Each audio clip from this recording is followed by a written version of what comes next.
Hi, ಎಲ್ಲರಿಗೂ ಈ ದಿನದ ಶುಭಾಶಯಗಳು. ಈ ದಿನದ ಶುಭಾಶಯಗಳ ಕುರಿತ ನನ್ನ ಎಲ್ಲ ಸ್ಪರ್ಧಾರ್ಥಿಗಳಿಗೆ ನಮ್ಮ ಪ್ರಮುಖ ಭಾರತ ಸಂವಿಧಾನದ ಐತಿಹಾಸಿಕ ಹಿನ್ನೆಲೆಗಳ ಕುರಿತು ಚರ್ಚೆ ಮಾಡ್ತಿದ್ವಿ. ಹಿಂದಿನ ತರಗತಿಯಲ್ಲಿ ರಾಣಿಯ ನೇರ ಆಳ್ವಿಕೆಯಲ್ಲಿದ್ದಂತಹ ಪ್ರಮುಖ ಕಾಯ್ದೆಗಳು ಏನ್ ಮಾಡ್ತಿದ್ವಿ, ಡಿಸ್ಕಸ್ ಮಾಡ್ತಿದ್ವಿ. It means from previous class onwards we were going to be discuss major acts implemented by the when there is a direct rule from Britain crown.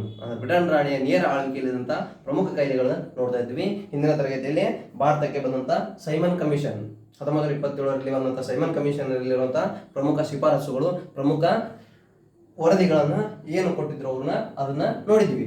ಹಾಗಾಗಿ ಭಾರತದಾದ್ಯಂತ ಆ ಸೈಮನ್ ಕಮಿಷನ್ ವಿರೋಧಿಸಿ ಚಳವಳಿಯು ಕೂಡ ನಡೆದು ಅದರ ಮಾಹಿತಿಗಳನ್ನು ಕೂಡ ಅವಲೋಕಿಸಿದ್ವಿ. ನೆಕ್ಸ್ಟ್ ನೆಹರು ವರದಿಯನ್ನು ಕೂಡ ನೋಡಿದ್ವಿ. ಹಾಗಾಗಿ ಇವತ್ತು ಅದರ ಮುಂದುವರಿದ ಭಾಗ.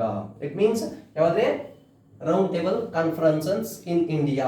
ಭಾರತದಲ್ಲಿ ದುಂಡು ಮೇಜಿನ ಸಮ್ಮೇಳನಗಳು. ಭಾರತದಲ್ಲಿ 3 ದುಂಡು ಮೇಜಿನ ಸಮ್ಮೇಳನಗಳು ಜರುಗುತ್ತವು. ಆ 3 ದುಂಡು ಮೇಜಿನ ಸಮ್ಮೇಳನಗಳಲ್ಲಿ ಪ್ರಮುಖವಾದಂಥ ಚಟುವಟಿಕೆಗಳೇನು, ಆ ಪ್ರಮುಖವಾದಂಥ ವ್ಯಕ್ತಿಗಳು ಯಾರ್ಯಾರು ಭಾಗಿಯಾಗಿದ್ರು ಅದರ ಮಾಹಿತಿಯನ್ನ ನೋಡೋಣ. It means first one, there is a first round table conference and second round table conference, third round table conference ಅಂತ ಬರ್ತವೆ. ಈ 3 ದುಂಡು ಮೇಜಿನ ಸಮ್ಮೇಳನಗಳ ಪ್ರಮುಖ ಮಾಹಿತಿ ತಿಳ್ಕೋರಿ. ಅಂದ್ರೆ ಇದು ಎಲ್ಲಿವರೆಗೆ ನಡೀತಿರ್ಲಿ, 1900 ಪ್ರಮುಖವಾಗಿ ದುಂಡು ಮೇಜಿನ ಸಮ್ಮೇಳನಗಳು 1930ರಿಂದ 32ರವರೆಗೆ ಜರುಗಿದವು. ಹಾಗಾಗಿ ಒಂದನೆಯದ್ದು 1931 ಇರ್ತಾನೆ ರೀ, 1930. ನೆಕ್ಸ್ಟ್ ನವೆಂಬರ್ದಿಂದ 1931 ಜನವರಿವರೆಗೆ ಇತ್ತು. ಎರಡನೇದ್ದು 1931. ನೆಕ್ಸ್ಟ್ ಅಲ್ಲಿ ಎಲ್ಲಿದೆ, ಸೆಪ್ಟೆಂಬರ್ ಟು ಎಲ್ರಿ ಡಿಸೆಂಬರ್ವರೆಗೆ ಜರುಗಿತು. ಯಾವುದ್ರಿ ಎರಡನೇದು. ಆ್ಯಂಡ್ ಮೂರನೇ ದುಂಡು ಮೇಜಿನ ಸಮ್ಮೇಳನ 1932. ಯಾವಾಗ ಅದು, ನವೆಂಬರ್ 1932 ನವೆಂಬರ್ ತಿಂಗಳಲ್ಲಿ 3ನೇ ದುಂಡು ಮೇಜಿನ ಸಮ್ಮೇಳನ ನಡೀತು. ಹಾಗಾಗಿ ಈ 3 ದುಂಡು ಮೇಜಿನ ಸಮ್ಮೇಳನದ ಪ್ರಮುಖ ಮಾಹಿತಿ ಏನೈತಿ, ನೆಕ್ಸ್ಟ್ ಆ 3 ದುಂಡು ಮೇಜಿನ ಸಮ್ಮೇಳನದ ಶಿಫಾರಸುಗಳು ಏನದವು ನೋಡೋಣ. ಹಾಗಾಗಿ ಮೊದಲನೇ ದುಂಡು ಮೇಜಿನ ಸಮ್ಮೇಳನ, there is a first round table conference. ಮೊದಲನೇ ದುಂಡು ಮೇಜಿನ ಸಮ್ಮೇಳನದ ಎಷ್ಟು ಜರುಗುತ್ತಿರೋದು, 1930 ನವೆಂಬರ್ದಿಂದ 1931 ಎಲ್ಲಿವರೆಗೆ, ಜನವರಿವರೆಗೆ ಜರುಗಿತು. ಇದರಲ್ಲಿ ಪ್ರಮುಖವಾಗಿ ಭಾರತದಲ್ಲಿರುವಂತಹ ಯಾವುದೇ ಭಾರತೀಯ ಕಾಂಗ್ರೆಸ್ ವ್ಯಕ್ತಿಗಳು ಭಾಗಿಯಾಗಿರಲಿಲ್ಲ. ಈ ಮೊದಲ ದುಂಡು ಮೇಜಿನ ಸಮ್ಮೇಳನದಲ್ಲಿ 1930 ನವೆಂಬರ್ದಿಂದ 1931 ಜನವರಿವರೆಗೆ ಜರುಗಿತು. ಹಾಗಾಗಿ ಇದರಲ್ಲಿ ನಮ್ಮ ಭಾರತದಲ್ಲಿ ಕಾಂಗ್ರೆಸ್ ಯಾವುದೇ ವ್ಯಕ್ತಿಗಳು ಇದರಲ್ಲಿ ಭಾಗಿಯಾಗಿದ್ದಿಲ್ಲ, ಆದರೆ ಕೆಲವು ವ್ಯಕ್ತಿಗಳು ಭಾಗಿಯಾಗಿದ್ರು. ಅಂದ್ರೆ ಇದು ಮೊದಲನೇದಾಗಿ ಅಮೆರಿಕದ ಅಧ್ಯಕ್ಷ ಯಾರೇ ಸರ್ ಮ್ಯಾಕ್ ಡೊನಾಲ್ಡ್ ಅವರ ಅಧ್ಯಕ್ಷತೆಯಲ್ಲಿ ಜರುಗಿತು. ಯಾರೇ, ಬ್ರಿಟನ್ನ ಪ್ರಧಾನಿಯಾದಂಥ ಸರ್ ಮ್ಯಾಕ್ ಡೊನಾಲ್ಡ್ ಅಧ್ಯಕ್ಷತೆಯಲ್ಲಿ ಈ ಸಭೆ ಜರುಗಿತು. ಹಾಗಾಗಿ ಅದರಲ್ಲಿ ಪ್ರಮುಖವಾಗಿ ನಮ್ಮ ಭಾರತದ ವೈಸ್ರಾಯಾಗಿ ನೇಮಕವಾದಂತಹ ಯಾರಿದ್ರು, ಲಾರ್ಡ್ ಇರ್ವಿನ್ ಕೂಡ ಇದ್ರು. ಯಾರಿದ್ರು ಮಾತ್ರ ಅದರಲ್ಲಿ, ಲಾರ್ಡ್ ಇರ್ವಿನ್ ಇವರು ಕೂಡ ಇದ್ರು. ನೆಕ್ಸ್ಟ್ ಅದು ಅಷ್ಟೇ ಅಲ್ಲದೆ ನಮ್ಮ ಭಾರತದ ಪ್ರಮುಖ ಪ್ರತಿನಿಧಿಗಳು ಇದರಲ್ಲಿ ಇದ್ರು. ಯಾರ್ಯಾರಿದ್ರಲ್ಲಿ, ಕಾಂಗ್ರೆಸ್ಸಿನ ಪ್ರತಿನಿಧಿಗಳು ಯಾರೂ ಭಾಗಿಯಿರಲಿಲ್ಲ, ಆದ್ರೆ ಕಾಂಗ್ರೆಸ್ಸೇತರ ಪ್ರತಿನಿಧಿಗಳು ಇದ್ರು. ಯಾರ್ಯಾರಿದ್ರು ಇರ್ಬೋದು ಅದರಲ್ಲಿ, ಒಂದನೇದಾಗಿ ಅಂಬೇಡ್ಕರ್ ಆಗಿರ್ಬೋದು, ನೆಕ್ಸ್ಟ್ ಸರ್ ಮಿರ್ಜಾ ಇಸ್ಮಾಯಿಲ್ ಆಗಿರ್ಬೋದು. ನೆಕ್ಸ್ಟ್ ರೀ ಮತ್ತೆ ಯಾರು ಇರ್ಬೋದು ರೀ, ನೆಕ್ಸ್ಟ್ ಯಾರು ಇರ್ಬೋದು, ತೇಜ್ ಬಹದ್ದೂರ್ ಸಪ್ರು ಆಗಿರ್ಬೋದು. ನೆಕ್ಸ್ಟ್ ರೀ ಮೊಹಮ್ಮದ್ ಅಲಿ ಜಿನ್ನಾ ಆಗಿರ್ಬೋದು. ಈ ಪ್ರಮುಖ ವ್ಯಕ್ತಿಗಳು 1ನೇ ದುಂಡು ಮೇಜಿನ ಸಮ್ಮೇಳನದಲ್ಲಿ ಭಾಗಿಯಾಗಿದ್ದರು. ಅವರಷ್ಟೇ ಅಲ್ಲದೆ ಇತರೆ ವ್ಯಕ್ತಿಗಳು ಇದ್ದರು. ಮದನ್ ಮೋಹನ್ ಮಾಳವೀಯ ಆಗಿರ್ಬೋದು ಅಥವಾ ಇತರೆ ಬಿಕನೇರ್ನ ಮಹಾರಾಜ ಆಗಿರ್ಬೋದು, ಅವರು ಕೂಡ ಇದ್ದರು. ಇವರು ದಲಿತರ ಪ್ರತಿನಿಧಿಯಾಗಿ ಅಂಬೇಡ್ಕರ್ ಭಾಗಿಯಾಗಿದ್ದರು.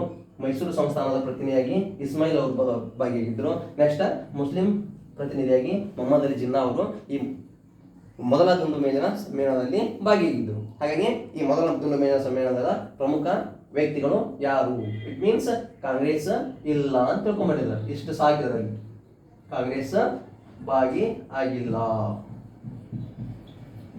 ಇದರಲ್ಲಿ ಮೊದಲ ದುಂಡು ಮೇಜಿನ ಸಮ್ಮೇಳನದಲ್ಲಿ. ಹಾಗಾಗಿ ನೋಡ್ರಿ ಮೊದಲಿಗೆ ಏನ್ ತಿಳ್ಕೊರಿ, ಇದು ಎಷ್ಟರಲ್ಲಿ 1930 ನವೆಂಬರ್ದಿಂದ 1931 ಜನವರಿ. ಇಷ್ಟು ಸಾಕು. Okay, next second round table conference, ಎರಡನೇ ದುಂಡು ಮೇಜಿನ ಸಮ್ಮೇಳನ. ಸೆಕೆಂಡ್ ರೌಂಡ್ ಟೇಬಲ್ ಕಾನ್ಫರೆನ್ಸ್ ಯಾವಾಗ ಜರುಗಿತಂದ್ರೆ ಇಲ್ಲಿ ಎರಡನೇ ದುಂಡು ಮೇಜಿನ ಸಮ್ಮೇಳನ, ಅದು ಕೂಡ 1932ರಲ್ಲಿ ಜರುಗಿತು, ಅಥವಾ 31ರಲ್ಲಿ ಜರುಗಿತಿರೋದ್ರಿ. ಅದು 1931ರಲ್ಲಿ ಜರುಗಿತು. ಯಾವಾಗ್ರಿ? ಎರಡನೇ ದುಂಡು ಮೇಜಿನ ಸಮ್ಮೇಳನ 1931. ಎಲ್ಲಿಂದ ರೀ? September to December. ಅಂದ್ರೆ 1931ರಲ್ಲಿ ಸೆಪ್ಟೆಂಬರ್, ಅಕ್ಟೋಬರ್, ನವೆಂಬರ್, ಡಿಸೆಂಬರ್ ಈ 4 ತಿಂಗಳು ಈ ಎರಡನೇ ದುಂಡು ಮೇಜಿನ ಸಮ್ಮೇಳನ ಜರುಗಿತು. ಈ ಎರಡನೇ ದುಂಡು ಮೇಜಿನ ಸಮ್ಮೇಳನದಲ್ಲಿಯೂ ಕೂಡ ಕೆಲವಷ್ಟು ಪ್ರಮುಖ ವ್ಯಕ್ತಿಗಳು ಭಾಗಿಯಾಗಿದ್ದರು. ಆ ಪ್ರಮುಖ ವ್ಯಕ್ತಿಗಳು ಯಾರ್ಯಾರು ಅಂತ ಹೇಳ್ಬೋದು. ಅಲ್ಲಿ ಮತ್ತೆ ಇದರಲ್ಲಿ ಕೂಡ ಅಧ್ಯಕ್ಷತೆ ಯಾರಾಗಿದ್ದಿರಲಿ? It has to be presided by the prime minister of Britain. It means sir MacDonald. ಇದರಲ್ಲಿಯೂ ಕೂಡ ಅಧ್ಯಕ್ಷತೆ ಸರ್ ಮ್ಯಾಕ್ ಡೊನಾಲ್ಡ್ ಅವರು ಅಧ್ಯಕ್ಷತೆಯನ್ನ ವಹಿಸಿರ್ತಾರೆ. ನೆಕ್ಸ್ಟ್ ಅದು ಅಷ್ಟೇ ಅಲ್ಲದೆ ಇತರ ವ್ಯಕ್ತಿಗಳು ಕೂಡ ಇದರಲ್ಲಿ ಭಾಗಿಯಾಗಿರ್ತಾರೆ. ಇದರಲ್ಲಿ ಕಾಂಗ್ರೆಸ್ನ ಪ್ರತಿನಿಧಿಯಾಗಿ ಯಾರು ಭಾಗಿಯಾಗಿದ್ದಾರೆ? ಮಹಾತ್ಮ ಗಾಂಧೀಜಿಯವರು ಭಾಗಿಯಾಗಿದ್ದಾರೆ. ರಾಷ್ಟ್ರಪಿತ ಅಂತ ಏನು ಹೇಳ್ತೀವಲ್ಲ, ಆ ಮಹಾತ್ಮ ಗಾಂಧೀಜಿಯವರು ಭಾಗಿಯಾಗಿರುತ್ತಾರೆ. ಯಾವುದರಲ್ಲಿ?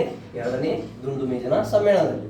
ಆ ಎರಡನೇ ದುಂಡು ಮೇಜಿನ ಸಮ್ಮೇಳನದಲ್ಲಿ ಮಹಾತ್ಮ ಗಾಂಧೀಜಿಯವರು ಅಷ್ಟೇ ಅಲ್ಲದೆ ಇತರ ವ್ಯಕ್ತಿಗಳು ಕೂಡ ಭಾಗಿಯಾಗಿರ್ತಾರ. ಆ ಇತರ ವ್ಯಕ್ತಿಗಳು ಯಾರ್ಯಾರು ಇರ್ಬೋದ್ರಲ್ಲಿ? ನೆಕ್ಸ್ಟ್ ವಿ ವಿ ಗಿರಿ ಆಗಿರ್ಬೋದು, ಮತ್ತೆ ಅಲ್ಲಿ ಯಾರು ಇರ್ಬೋದು? ಅಂಬೇಡ್ಕರ್ ಆಗಿರ್ಬೋದು. ನೆಕ್ಸ್ಟ್ ಅದು ಅಷ್ಟೇ ಅಲ್ಲದೆ ಮತ್ತೆ ಯಾರು ಇರ್ಬೋದು? ಮೊಹಮ್ಮದ್ ಅಲಿ ಜಿನ್ನಾ ಆಗಿರ್ಬೋದು. ನೆಕ್ಸ್ಟ್ ಅದು ಅಷ್ಟೇ ಅಲ್ಲದೆ ಯಾರ್ರಿ? ಮತ್ತೆ ಸರ್ ಮಿರ್ಜಾ ಇಸ್ಮಾಯಿಲ್ ಆಗಿರ್ಬೋದು. ಸರ್ ಮಿರ್ಜಾ ಇಸ್ಮಾಯಿಲ್ ಆಗಿರ್ಬೋದು. ನೆಕ್ಸ್ಟ್ ಸರೋಜಿನಿ ನಾಯ್ಡು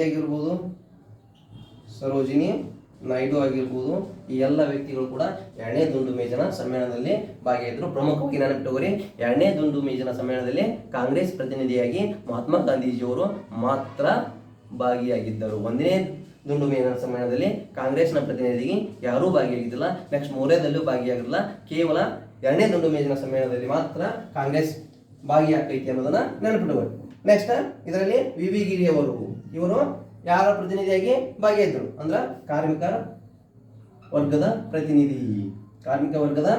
ಪ್ರತಿನಿಧಿಯಾಗಿ ಭಾಗಿಯಾಗಿದ್ದರು. ಇಲ್ಲಿ ಮತ್ತ ಇವರು ದಲಿತ ಸಮುದಾಯದ ಪ್ರತಿನಿಧಿ ಅಂಬೇಡ್ಕರ್ ಅವರು ಭಾಗಿಯಾಗಿದ್ದರು. ನೆಕ್ಸ್ಟ್ ಮೊಹಮ್ಮದ್ ಅಲಿ ಅವರು ಮುಸ್ಲಿಂ ಸಮುದಾಯದ ಪ್ರತಿನಿಧಿಯಾಗಿ ಭಾಗಿಯಾಗಿದ್ದರು. ಸರ್ ಮಿರ್ಜಾ ಇಸ್ಮಾಯಿಲ್ ಅವರು ಮೈಸೂರು ಸಂಸ್ಥಾನದ ಪ್ರತಿನಿಧಿಯಾಗಿ ಭಾಗಿಯಾಗಿದ್ದರು. ಅದು ಅಷ್ಟೇ ಅಲ್ಲದೆ ಸರೋಜಿನಿ ನಾಯ್ಡು ಅವರು ಕೂಡ ಈ ಎರಡನೇ ದುಂಡು ಮೇಜಿನ ಸಮ್ಮೇಳನದಲ್ಲಿ ಭಾಗಿಯಾಗಿದ್ದರು. ಓಕೆ, ಇಷ್ಟು ಅಂಶಗಳು ಪ್ರಮುಖವಾಗಿ ನೆನಪಿಟ್ಟುಕೊಳ್ಳಿ. ಇದರಲ್ಲಿ ಮ್ಯಾಚ್ ದಿ ಫಾಲೋವಿಂಗ್, ಕಾಂಪಿಟೇಟಿವ್ ಎಕ್ಸಾಮ್ಗೆ ಮ್ಯಾಚ್ ದಿ ಫಾಲೋವಿಂಗ್ ಕೇಳ್ತಾರೆ. ಅಂದ್ರೆ ಇಯರ್, ನೆಕ್ಸ್ಟ್ ಮಂತ್ ಕೊಡ್ತಾರೆ. ಅಂದ್ರೆ ಒಂದೇ ದುಂಡು ಮೇಜಿನ ಸಮ್ಮೇಳನ ಯಾವ ವರ್ಷದಲ್ಲಿ ನಡೀತು ಅಥವಾ ಯಾವ ಮಂತ್ನಲ್ಲಿ ನಡೀತು, ಹಿಂಗೆ ಕೇಳ್ತಿರ್ತಾರ. ಈ ಪ್ರಮುಖವಾದ ಅಂಶಗಳನ್ನ ನೋಡ್ಕೊಳ್ಳಿ. ಓಕೆ, ನೆಕ್ಸ್ಟ್ ಒನ್ ಯಾವ್ದೈತಿ? ಮೂರನೇ ದುಂಡು ಮೇಜಿನ ಸಮ್ಮೇಳನ ಅಥವಾ ಬರ್ಕೋ ರೈಟ್ ಇಟ್ ಫಾಸ್ಟ್. ಇದನ್ನ ಕರೆಕ್ಟಾಗಿ ಬರ್ಕೊಂಡ್ಬಿಡ್ರಿ ಪಾಯಿಂಟ್ಸ್. ನೆಕ್ಸ್ಟ್ ಮೂರನೇ ದುಂಡು ಮೇಜಿನ ಸಮ್ಮೇಳನ ನೋಡಿ, ಮುಂದುವರೆದು ಹೇಳೋಕ್ರಿ. ಈಗ ಭಾರತದಲ್ಲಿ ದುಂಡು ಮೇಜಿನ ಸಮ್ಮೇಳನದ ಶಿಫಾರಸುಗಳು ನೋಡ್ಬೇಕಾಗಿತ್ತು. ಹಾಗಾಗಿ 2 ದುಂಡು ಮೇಜಿನ ಸಮ್ಮೇಳನ ನೋಡಿದ್ರಿ. ನೆಕ್ಸ್ಟ್ ಮೂರನೇ ದುಂಡು ಮೇಜಿನ ಸಮ್ಮೇಳನ. ಮೂರನೇ ಏನ್ರಿ ದುಂಡು ಮೇಜಿನ ಸಮ್ಮೇಳನ ಎಷ್ಟು ನಡೀದ್ರಿ?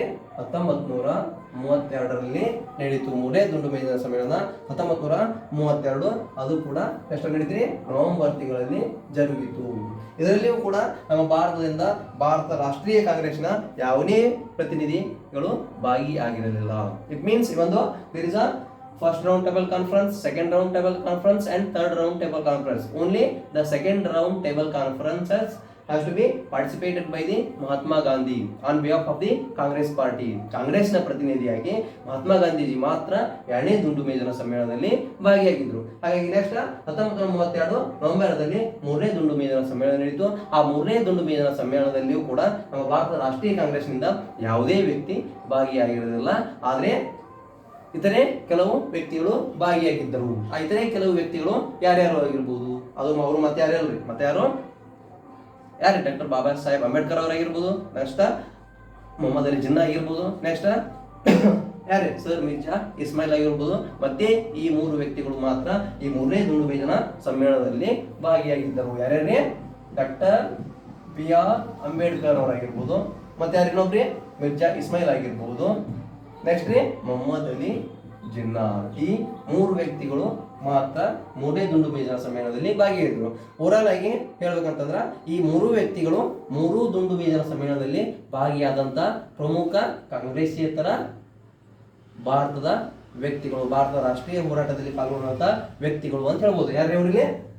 3 ವ್ಯಕ್ತಿಗಳು ಏನಂದ್ರ 3 ದುಂಡು ಮೇಜಿನ ಸಮ್ಮೇಳನದಲ್ಲಿ ಭಾಗಿಯಾದಂತ ವ್ಯಕ್ತಿಗಳು. ಯಾರ್ಯಾರು? ಡಾಕ್ಟರ್ BR ಅಂಬೇಡ್ಕರ್ ಆಗಿರ್ಬೋದು, ಮಿರ್ಜಾ ಇಸ್ಮಾಯಿಲ್ ಆಗಿರ್ಬೋದು, ನೆಕ್ಸ್ಟ್ ಮೊಹಮ್ಮದ್ ಅಲಿ ಜಿನ್ನಾ ಆಗಿರ್ಬೋದು. ಇವಾಗ ಡಾಕ್ಟರ್ BR ಅಂಬೇಡ್ಕರ್ ದಲಿತರ ಪ್ರತಿನಿಧಿಯಾಗಿ, ಮೈಸೂರು ಪ್ರಾಂತ್ಯದ ಪ್ರತಿನಿಧಿಯಾಗಿ ಯಾರೇ ಮಿರ್ಜಾ ಇಸ್ಮಾಯಿಲ್ ಅವರಾಗಿರ್ಬೋದು, ನೆಕ್ಸ್ಟ್ ಮುಸ್ಲಿಮರ ಪ್ರತಿನಿಧಿಯಾಗಿ ಮೊಹಮ್ಮದ್ ಅಲಿ ಜಿನ್ನಾ ಅವರಾಗಿರ್ಬೋದು. ಈ 3 ಜನ ಮತ್ತೆ 3 ದುಂಡು ಮೇಜಿನಲ್ಲಿ ಭಾಗಿಯಾದ್ರು. 3ನೇ ದುಂಡು ಮೇಜಿನ ಸಮ್ಮೇಳನದಲ್ಲಿ ಕೂಡ ಇವರು ಭಾಗಿಯಾದ್ರು ಅಂತ ಹೇಳ್ಬೋದು. ಓಕೆ, ಕರೆಕ್ಟ್ ಆಗಿ ನೆನಪಿಡುಗ್ರಿ. 3 ದುಂಡು ಮೇಜಿನ ಸಮ್ಮೇಳನಗಳ ವರ್ಷಗಳು. ಒಂದನೇ ದುಂಡು ಮೇಜಿನ ಸಮ್ಮೇಳನ 1930 ನವೆಂಬರ್ ದಿಂದ 1931 ಜನವರಿ ವರೆಗೆ. ಯಾವ್ದ್ರಿ? ಒಂದೇ ದುಂಡು ಮೇಜಿನ ಸಮ್ಮೇಳನ. 2ನೇ ದುಂಡು ಮೇಜಿನ ಸಮ್ಮೇಳನ ಯಾವಾಗ್ರಿ? ಅದು 1931 ಮತ್ತು ಸೆಪ್ಟೆಂಬರ್ದಿಂದ ಅದು ಡಿಸೆಂಬರ್ ವರೆಗೆ 2ನೇ ದುಂಡು ಮೇಜಿನ ಸಮ್ಮೇಳನ. ನೆಕ್ಸ್ಟ್ 3ನೇ ದುಂಡು ಮೇಜಿನ ಸಮ್ಮೇಳನ 1932 ನವೆಂಬರ್ನಲ್ಲಿ 3ನೇ ದುಂಡು ಮೇಜಿನ ಸಮ್ಮೇಳನ ಜರುಗತೈತಿ. 3 ದುಂಡು ಮೇಜಿನ ಸಮ್ಮೇಳನದಲ್ಲಿ ಭಾಗಿಯಾದಂತ ಪ್ರತಿನಿಧಿಗಳು, ಭಾರತದ ಪ್ರತಿನಿಧಿಗಳು ಯಾರು ಅಂತಂದ್ರ ಒಂದು ಅಂಬೇಡ್ಕರ್, ಇನ್ನೊಬ್ರು ಸರ್ ಮಿರ್ಜಾ ಇಸ್ಮಾಯಿಲ್, ಇನ್ನೊಬ್ರು ಮೊಹಮ್ಮದ್ ಅಲಿ ಜಿನ್ನಾ ಅವರು. ಈ 3 ವ್ಯಕ್ತಿಗಳು 3 ದುಂಡು ಮೇಜಿನ ಸಮ್ಮೇಳನದಲ್ಲಿ ಭಾಗಿಯಾದಂತ ಪ್ರತಿನಿಧಿಗಳು. ಕಾಂಗ್ರೆಸ್ನಿಂದ ಪ್ರತಿನಿಧಿಯಾದಂತ ಏಕೈಕ ವ್ಯಕ್ತಿ ಯಾರು? ಮಹಾತ್ಮ ಗಾಂಧೀಜಿಯವರು. ಅದು 2ನೇ ದುಂಡು ಮೇಜಿನ ಸಮ್ಮೇಳನದಲ್ಲಿ ಮಾತ್ರ. ಇಷ್ಟು ನೆನಪಿಟ್ಟುಕೊಳ್ಳಿ ಈ 3 ದುಂಡು ಮೇಜಿನ ಸಮ್ಮೇಳನಗಳು. ನೆಕ್ಸ್ಟ್ ಆ 3 ದುಂಡು ಮೇಜಿನ ಸಮ್ಮೇಳನಗಳ ಪ್ರಮುಖ ಶಿಫಾರಸುಗಳು. ಓಕೆ, ಏನೈತಿರ್ಲಿ 3 ದುಂಡು ಮೇಜಿನ ಸಮ್ಮೇಳನಗಳನ್ನು ನೋಡಿದ್ರಿ, ಅದ್ರಲ್ಲಿ ಯಾರ್ಯಾರು ಭಾಗಿಯಾಗಿದ್ದು ನೋಡಿದ್ರಿ. ನೆಕ್ಸ್ಟ್ ಆ 3 ದುಂಡು ಮೇಜಿನ ಸಮ್ಮೇಳನದ ಶಿಫಾರಸುಗಳು ಏನದವು? Okay, the 3 round table conferences had conducted in the year of 1932 1930ರಿಂದ 1932ರವರೆಗೆ 3 ದುಂಡು ಮೇಜಿನ ಸಮ್ಮೇಳನ ಜರುಗಿದು. ಹಾಗಾಗಿ ಆ 3 ದುಂಡು ಮೇಜಿನ ಸಮ್ಮೇಳನಗಳಲ್ಲಿ ತೆಗೆದುಕೊಂಡಂತ ಪ್ರಮುಖ ಶಿಫಾರಸುಗಳು ಏನದವು? ಪ್ರಮುಖ ಶಿಫಾರಸುಗಳು? What are the major preference had been given by the 3 round table conferences in England. ಇಂಗ್ಲೆಂಡ್ನಲ್ಲಿ ನಡೆದ್ರು ಕೂಡ ಅದರಲ್ಲಿ ತೆಗೆದುಕೊಂಡಂತ ಪ್ರಮುಖ ಚಟುವಟಿಕೆಗಳು ಏನದವು? ಅದಕ್ಕೆ ಫಸ್ಟ್ ಏನಾಗತ್ತಲ್ಲಿ ಭಾರತವು ಒಕ್ಕೂಟ ಸರ್ಕಾರ ವ್ಯವಸ್ಥೆಯನ್ನು ಹೊಂದಬೇಕು. ಏನಾಗತ್ತಲ್ಲಿ? ಭಾರತ ಒಕ್ಕೂಟ ಸರ್ಕಾರ ವ್ಯವಸ್ಥೆ ಹೊಂದಬೇಕು. India should have the federal system of government. ಒಂದೇನಾಗತ್ತ ಈ ದುಂಡು ಮೇಜಿನ ಸಮ್ಮೇಳನಗಳಿಂದ ಬಂದಂತ ಪ್ರಮುಖ ಶಿಫಾರಸುಗಳು. ಒಂದು, ಫೆಡರಲ್ ಸ್ಟ್ರಕ್ಚರ್, ಒಕ್ಕೂಟ ವ್ಯವಸ್ಥೆ ಭಾರತಕ್ಕೆ ಒದಗಿಸಿಕೊಡಬೇಕು ಅನ್ನೋ ಭರವಸೆಯನ್ನ ಯಾರು ಹೇಳ್ತಾರ? 3 ದುಂಡು ಮೇಜಿನ ಸಮ್ಮೇಳನದಲ್ಲಿ ಭಾಗಿಯಾಗಿ ಅಲ್ಲೇ ಭಾಗಿಯಾದಂತ ವ್ಯಕ್ತಿ ಯಾರು? ಪ್ರಧಾನಮಂತ್ರಿ ಸರ್ ಡೊನಾಲ್ಡ್ ಏನದಲ್ಲ, ಬ್ರಿಟನ್ ಪ್ರಧಾನಿ ಅವ್ರು ಹೇಳ್ತಾರ. ನೆಕ್ಸ್ಟ್ ಜವಾಬ್ದಾರಿ ಸರ್ಕಾರವು ಶಾಸಕಾಂಗಕ್ಕೆ ಹೊಣೆ ಆಗಿರಬೇಕು ಅಥವಾ ಬದ್ಧವಾಗಿರಬೇಕು. ಏನಾಗತ್ತಲ್ಲಿ ಜವಾಬ್ದಾರಿ ಸರ್ಕಾರ ಐತಿ. There is a responsible government should be accountable to the legislature in India. ಈ ಭಾರತದಲ್ಲಿ ಜವಾಬ್ದಾರಿ ಸರ್ಕಾರ ಏನೈತಲ್ಲ ಆ ಸರ್ಕಾರ ಯಾರಿಗೆ ಹೊಣೆ ಆಗಿರ್ಬೇಕಂದ್ರೆ ಶಾಸಕಾಂಗಕ್ಕೆ. There is a legislative body in India. ಆ ಜವಾಬ್ದಾರಿ ಸರ್ಕಾರ ನೀವು ವಹಿಸ್ಕೊಟ್ಟಿವಿ ಅಂತಂದ್ರೆ ನೀವು ಆ ಜವಾಬ್ದಾರಿ ಸರ್ಕಾರದ ಪ್ರತಿನಿಧಿ ಆದಂತ ನೀವು ಯಾರಿಗೆ ಹೊಣೆಯಾಗಿರಬೇಕು? ಶಾಸಕಾಂಗಕ್ಕೆ ಬದ್ಧವಾಗಿರಬೇಕು. ಶಾಸಕಾಂಗ ಹೇಳಿದ ನೀತಿ ಕಟ್ಟಳೆಗಳು ಏನವಲ್ಲ ಅವನ್ನ ನೀವು ಪಾಲಿಸಬೇಕು ಅಂತ ಹೇಳಿದ್ರು. ನೆಕ್ಸ್ಟ್, ಪ್ರಾಂತ್ಯಗಳಿಗೆ ಆಂತರಿಕ ವಿಷಯದಲ್ಲಿ ಸ್ವಾತಂತ್ರ್ಯ ನೀಡಬೇಕು. It means it has to be given major liberty, it has to be given major preference to the provinces. ಅದಕ್ಕೆ ಏನಾಗುತ್ತೆ? ಇಟ್ ಅಲೌಡ್ ಮೇಜರ್ ಪ್ರಿಫರೆನ್ಸ್ ಪ್ರಾಂತ್ಯಗಳಿಗೆ ಆಂತರಿಕ ವಿಷಯ. It means there is a internal matter. ಆ ಆಂತರಿಕ ವಿಷಯಗಳನ್ನ ಅವರು ಬಗೆಹರಿಸ್ಕೋತಾರ. ಹಾಗಾಗಿ ಅವ್ರಿಗೆ ಪ್ರಾಧಾನ್ಯತೆ, ಅವರಿಗೆ ಸ್ವಾತಂತ್ರ್ಯ, ಲಿಬರ್ಟಿ ನೀಡಬೇಕು ಅಂತಂದು ಈ ದುಂಡು ಮೇಜಿನ ಸಮ್ಮೇಳನದಿಂದ ಬಂದಂತ ಪ್ರಮುಖ ಮಾಹಿತಿ, ಶಿಫಾರಸು ಅಂತ ಹೇಳ್ಬೋದು. ಓಕೆ, ನೆಕ್ಸ್ಟ್ ಒನ್, ಕೇಂದ್ರದಲ್ಲಿ ದ್ವಿಸರ್ಕಾರ ಪದ್ಧತಿ ಅವಕಾಶ ನೀಡಬೇಕೆಂದು ತಿಳಿಸಿತು. ಏನಾಗತ್ತಲ್ಲಿ? ಕೇಂದ್ರದಲ್ಲಿ ದ್ವಿಸರ್ಕಾರ. It means it had given major preference to the dual government system at the central government. ಕೇಂದ್ರದಲ್ಲಿ ಏನ್ ಕೊಡ್ಬೇಕಂತ? ದ್ವಿಸರ್ಕಾರ ಪದ್ಧತಿ. ಫಸ್ಟ್ ದ್ವಿಸರ್ಕಾರ ಪದ್ಧತಿ ಅಂದ್ರೆ ಏನು? ಮೊದಲ ದ್ವಿ ಸರ್ಕಾರ ಪದ್ಧತಿ ಅಂದ್ರ ಏನು? ಈ ಪ್ರಾಂತ್ಯಗಳಿಗೆ ಮೊದಲು ಕೊಟ್ಟಿವಿ, ಹಂಗಾಗಿ ಇಲ್ಲೊಂದು ದ್ವಿ ಸರ್ಕಾರ ಪದ್ಧತಿ ಕೇಂದ್ರದಲ್ಲಿ ಕೊಡಬೇಕು, ಪ್ರಾಂತ್ಯಗಳಲ್ಲಿ ಕೊಟ್ಟಂಗ ಅಲ್ಲಿ ಕೊಡ್ಬೇಕಂತ ಹೇಳಿದ್ರು. ಅಲ್ಲಿ ಅಂದ್ರ ದ್ವಿ ಸರ್ಕಾರ ಪದ್ಧತಿ ಅಂದ್ರ ಏನು? ಇದನ್ನ ನೀವೇ ಕಮೆಂಟ್ ಹಾಕಿ, ಯಾಕಂದ್ರೆ already I had given information, ಇದನ್ನ ಹೇಳಿದೆ ಆಲ್ರೆಡಿ, ಹಿಂದೆ ಬಂದು ಹೋಗೈತಿ. ಡ್ಯುಯಲ್ ಗೌರ್ಮೆಂಟ್ ಅಂದ್ರೆ ಏನು? What is the by cameral legislator? What are the dual government or diarchy ಅಂದ್ರೆ ಏನಂತಂದು ಹೇಳಿದ್ವಿ. ಅದು ನಿಮ್ಗೆ ಯಾವುದು ಕರೆಕ್ಟ್ ಅನಿಸ್ತು ಗೊತ್ತಿದ್ದ ಅದನ್ನ ಕಮೆಂಟ್ ಹಾಕಿ. Then I can understood you are aware of it, whatever we are going to be discuss here. ನಾವೇನು ಹೇಳಕತ್ತೀವಿ ಅನ್ನೋ ತಿಳ್ಕೊಕತ್ತೀರಿ ಅಂತ ತಿಳಿದೈತಿ. ಓಕೆ, ನೆಕ್ಸ್ಟ್, ಭಾರತಕ್ಕೆ ಒಂದು ಹೊಸ ಸಂವಿಧಾನ ರಚನೆಗೆ ಅವಕಾಶ ನೀಡಬೇಕೆಂದು ಶಿಫಾರಸು. ಏನಾಗುತ್ತಲ್ಲಿ there is a necessary of the new constitution. ಅದಕ್ಕೆ ಏನಾಗುತ್ತಲ್ಲಿ it allowed the certain new constitution for India. ಇದಕ್ಕೆ ಭಾರತಕ್ಕೆ ಒಂದು ಹೊಸ ಸಂವಿಧಾನ ರಚನೆಗೆ, to formation of new constitution for India. ಭಾರತಕ್ಕೆ ಹೊಸ ಸಂವಿಧಾನ ಬೇಕಾಗೈತಿ, ಆ ಸಂವಿಧಾನ ರಚನೆಗೆ ಅವಕಾಶ ನೀಡಬೇಕು ಅಂತಂದು ಮೂರು ದುಂಡು ಮೇಜಿನ ಸಮ್ಮೇಳನದಲ್ಲಿ ಚರ್ಚೆ ಮಾಡಿ ಶಿಫಾರಸು ಮಾಡಿದ್ರು ಅಂತ ಹೇಳಕತ್ತಾರೆ. ಈ ದುಂಡು ಮೇಜಿನ ಸಮ್ಮೇಳನದಲ್ಲಿ ಬಂದಂತ ಪ್ರಮುಖ ಅಂಶಗಳು ಇಷ್ಟು ಕರೆಕ್ಟ್ ಆಗಿ ತಿಳ್ಕೊಳ್ಳಿ. ಓಕೆ, ಈ ದುಂಡು ಮೇಜಿನ ಸಮ್ಮೇಳನದ ಮುಗಿಂದ ಈ ದುಂಡು ಮೇಜಿನ ಸಮ್ಮೇಳನ ನಂತರ 1932 ನಂತರ next there is a Indian government act 1935. ಭಾರತದಲ್ಲಿ ಈ ದುಂಡು ಮೇಜಿನ ಸಮ್ಮೇಳನದಲ್ಲಿ ಅದರಿಂದ ಸ್ಯಾಟಿಸ್ಫೈ ಆಗಿಲ್ಲ. It means those who are the Indians, they didn't satisfied whatever liberties had been given by the round table conferences or by the Simon Commission. ಅವ್ರು ಕೊಟ್ಟಂತ ಶಿಫಾರಸಿನಿಂದ ತೃಪ್ತಿ ಆಗಿಲ್ಲ. ಹಾಗಾಗಿ ಈ 1919ರ ಕಾಯ್ದೆಯ ಸುಧಾರಣಾ ನೀತಿಗಳಾಗಲಿ ಅಥವಾ ಸೈಮನ್ ಕಮಿಷನ್ ಆ ವರದಿಯಿಂದ ಬಂದಂತ ನೀಡಿದ ಬೇಡಿಕೆಗಳಾಗಿರಲಿ ಅಥವಾ ನಿರೀಕ್ಷೆಗಳಾಗಲಿ ಯಾವುವು ಕೂಡ ನಮ್ಮ ಭಾರತೀಯರ ಆಶಾಕಾಂಕ್ಷೆಗಳನ್ನು ಪೂರ್ಣಗೊಳಿಸದ ಕಾರಣದಿಂದಾಗಿ ಚಳುವಳಿಗಳು ಮತ್ತಷ್ಟು ತೀವ್ರಗೊಂಡವು. ಆ ತೀವ್ರಗೊಂಡಂತ ಚಳುವಳಿ ಭಾರತದಾದ್ಯಂತ ಬ್ರಿಟಿಷರ ಆಡಳಿತದ ವಿರುದ್ಧ ಹೋರಾಟ ಪ್ರಾರಂಭವಾದವು. ಹಾಗಾಗಿ ನೆಕ್ಸ್ಟ್ 1935ರ ಭಾರತ ಸರ್ಕಾರ ಕಾಯ್ದೆ ಜಾರಿಗೆ ಬರಲು ಪ್ರಾರಂಭಿಸಿತು. ಹಾಗಾಗಿ ಇನ್ನೊಂದು ಏನು ತಿಳ್ಕೊಬೇಕಂತಂದ್ರೆ ಈ ಮೂರು ದುಂಡು ಮೇಜಿನ ಸಮ್ಮೇಳನಗಳ ಏನ್ ನಡೆಸಿದ್ರಲ್ಲ, ಇಲ್ಲಿ ಹೆಚ್ಚಿನ ಸುಧಾರಣೆಗಳು ಜಾರಿಗೆ ತರಬೇಕಂತ ಏನು ಬ್ರಿಟಿಷರು ಒತ್ತಾಯಿಸಿದ್ರು. ಬಟ್ ಆ ಜಾರಿಗೆ ತರುವಂತಹ ಪ್ರಮುಖ ಪ್ರಕ್ರಿಯೆ ಜರಗಲಿಲ್ಲ. ಅದು ಅಷ್ಟೇ ಅಲ್ಲದೆ ಈ ಹಿನ್ನೆಲೆಯಲ್ಲಿ ಅವಲೋಕಿಸಿದಾಗ ಈ ಮೂರು ದುಂಡು ಮೇಜಿನ ಸಮ್ಮೇಳನ ಆಗಿರ್ಬೋದು, ಹಿಂದೆ ತಂದಂತ ಕಾಯ್ದೆಗಳನ್ನು ಅವಲೋಕಿಸಿದಾಗಿರ್ಬೋದು, ಈ ಭಾರತೀಯರು ಯಾರೂ ಕೂಡ ತೃಪ್ತಿಯಾಗಲಿಲ್ಲ. They are not satisfied whatever acts implemented by the British Crown in their Crown rule.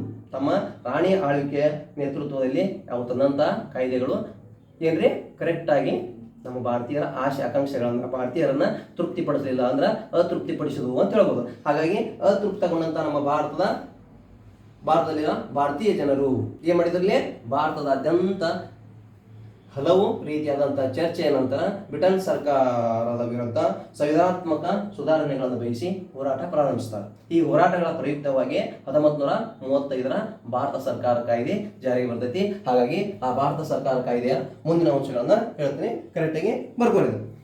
Right it fast.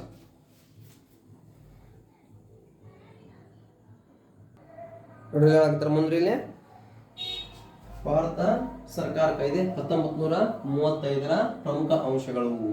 Already 19ರ Bharat ಸರ್ಕಾರ ಕಾಯ್ದೆ 1935 ಜಾರಿಗೆ ಬಂತು.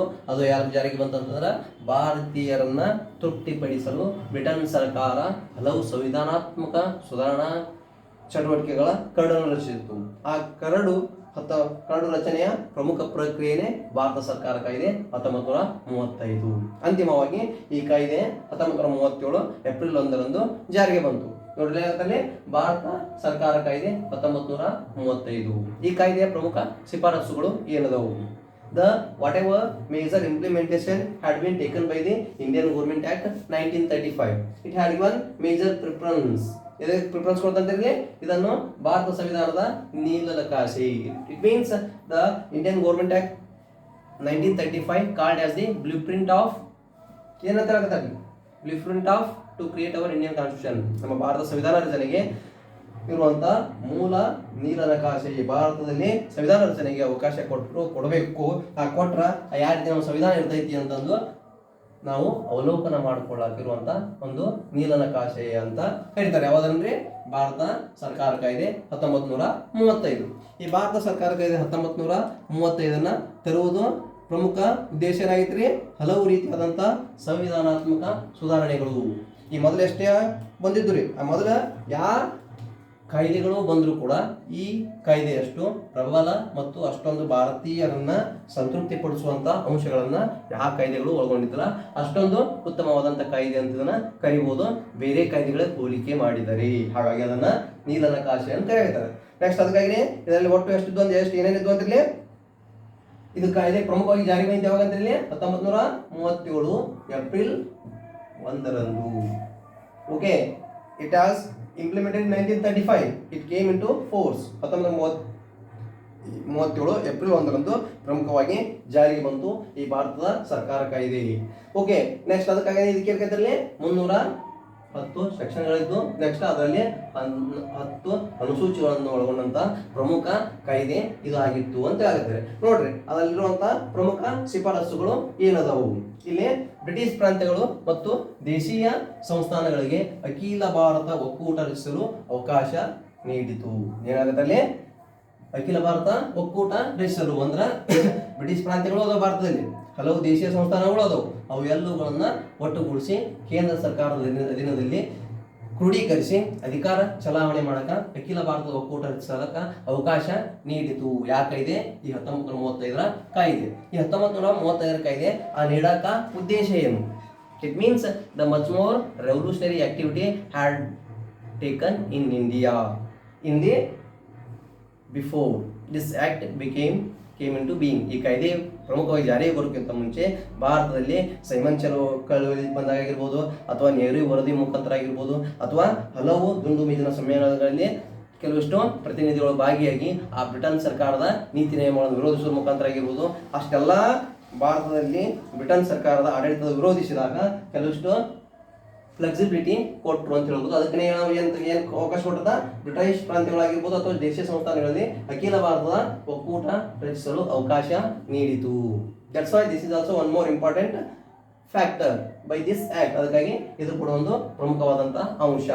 ಈ ಪ್ರಮುಖವಾದಂತಹ ಅಂಶಗಳೇ ಮುಂದೆ ನಮ್ಮ ಭಾರತ ಸಂವಿಧಾನ ರಚನೆಯೂ ಕೂಡ ಹಲವು ಅಂಶಗಳು ಇದರ ಪ್ರಭಾವ ಬೀರಿದು. ಹಾಗಾಗಿ ಇದನ್ನ ನೀಲನಕಾಶೆ ಅಂತ ಕರೀಬಹುದು. ನೋಡ್ರಿ, ಒಕ್ಕೂಟ ವ್ಯವಸ್ಥೆಯಲ್ಲಿನ ವಿಷಯಗಳನ್ನು ಕೇಂದ್ರ ಪಟ್ಟಿ ಮತ್ತು ಪ್ರಾಂತೀಯ ಪಟ್ಟಿ ಮತ್ತು ಸಮವರ್ತಿ ಪಟ್ಟಿ ಎಂದು ಮೂರು ಭಾಗಗಳಾಗಿ ವಿಷಯಗಳನ್ನು ವಿಂಗಡಿಸಿತು. ಏನ್ ಮಾಡಿದ್ರಂದ್ರೆ the whole subjects in union list, ಅಂದ್ರೆ ಒಕ್ಕೂಟ ವ್ಯವಸ್ಥೆಯಲ್ಲಿರುವಂತಹ ವಿಷಯಗಳನ್ನ ಏನ್ ಮಾಡಿದ್ರಂದ್ರೆ there is a central list. It has majorly 59 subjects, 59 ವಿಷಯಗಳು ಇದರಲ್ಲಿದ್ದು. Next one there is a provincial subject, it means it had only 54 subjects. And next one there is a concurrent list, it had the major 36 subject. ಇದರಲ್ಲಿ ಎಷ್ಟಿದ್ದು ಅಂದ್ರೆ ಇದರಲ್ಲಿ 36 ವಿಷಯಗಳು ಈ ಸಮವರ್ತಿ ಪಟ್ಟಿಯಲ್ಲಿದ್ದು. ಹಾಗಾಗಿ ಇವುಗಳನ್ನ ಒಟ್ಟಾರೆಯಾಗಿ 3 ರೀತಿಯಾಗಿ ನಮ್ಮ ಭಾರತದಲ್ಲಿ ವಿಂಗಡಣೆ ಮಾಡಿದ್ರು ಅಂತ ಹೇಳಾಗುತ್ತೆ. ಓಕೆ, ನೆಕ್ಸ್ಟ್ ಒನ್, ಕೇಂದ್ರದಲ್ಲಿ ದ್ವಿಸರ್ಕಾರ ಪದ್ಧತಿ ಜಾರಿಗೆ ತರಲು ಅವಕಾಶ ನೀಡಿತ್ತು. ಆದರೆ ಕೇಂದ್ರದಲ್ಲಿ ಮೀಸಲು ವಿಷಯಗಳು ಮತ್ತು ವರ್ಗಾಯಿಸಲ್ಪಡುವ ವಿಷಯಗಳನ್ನು ವರ್ಗೀಕರಿಸಿತು. ಏನಾಗುತ್ತೆ? It had given major preference to the dual government system in India in central government. ಅಂದ್ರೆ ಕೇಂದ್ರದಲ್ಲಿ ದ್ವಿಸರ್ಕಾರ ಪದ್ಧತಿಗೆ ಜಾರಿಗೆ ತರಬೇಕಂತಂದು ಈ 1935 ಭಾರತ ಸರ್ಕಾರ ಕಾಯ್ದೆ ಅವಕಾಶ ಕಲ್ಪಿಸಿಕೊಡ್ತು ಅಂತ. ಅಂದ್ರೆ ಏನ್ರಿ ದ್ವಿಸರ್ಕಾರ ಪದ್ಧತಿ? ಅಂದ್ರೆ ಕೇಂದ್ರದಲ್ಲಿ ಕೆಲವಷ್ಟು ಮೀಸಲು ವಿಷಯಗಳು ಮತ್ತು ವರ್ಗಾಯಿಸಲ್ಪಡುವ ವಿಷಯಗಳನ್ನು ವರ್ಗೀಕರಿಸಿರ್ತೀವಿ. ಇಲ್ಲಿ ಮೀಸಲು ವಿಷಯಗಳು ಅಂದ್ರ ಯಾವ್ರಿ? ವರ್ಗಾಯಿಸಲ್ಪಡುವಂತ ವಿಷಯಗಳು ಅಂದ್ರ ಯಾವುವು? ಮೇನ್ ಆಗಿ ಅವನ್ ತಿಳ್ಕೊರಿ. ಓಕೆ, ಕೇಂದ್ರದಾಗ ಏನೋ ದ್ವಿಸರ್ಕಾರ ಪದ್ಧತಿ ಕೊಟ್ಟರು.